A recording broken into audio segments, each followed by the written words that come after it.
project, an art film, and she was interested in working with me on that on a number of levels. And it somehow rolled into supporting each other's art, basically, through the years. And she's worn the hat of my assistant, even though it makes me uncomfortable every time I call her that.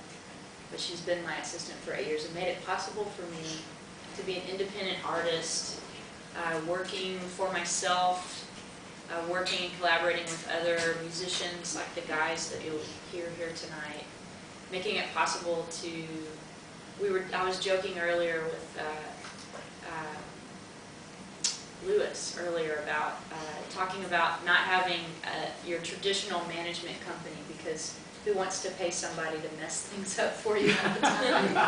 And it's really great when you really can have your hands in everything and put your heart and soul into every little bit. And so thank you, Allison, for making it largely possible. This video was created and is a theme of what we'll be experiencing and talking about tonight together. This video was created by a company in town called Broken Records, and the two owners of Broken Records are simply longtime fans of my work from the time I was in a group called Little Sister, which became Sister 7. They were like frat boys out in the audience watching Little Sister.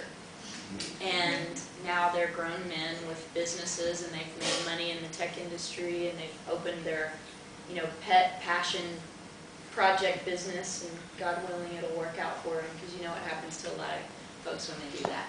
But I hope that it does, and I went to them and asked them if they would make a really beautiful, interesting video for me to utilize for this pledge campaign. Some of you may know that a lot of artists are doing pledge, Kickstarter kind of campaigns. Film companies are doing that now. Even some labels, including, if any of you have heard of Dual Tone Records or the Lumineers, who are quite famous now, have done things like pledge and Kickstarter. And it's so that they can fund themselves through crowd-funded projects, so that they can have their fan base that has been supporting them fund their projects and not have to go out and find angel investors and get themselves into situations that might not really be sustainable ultimately for them.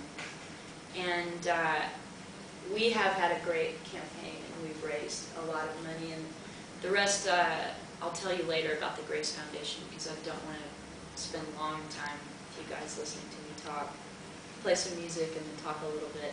But I just want to tell you that this is kind of an in-kind donation from a couple of guys that wanted to support this campaign, and they came to my house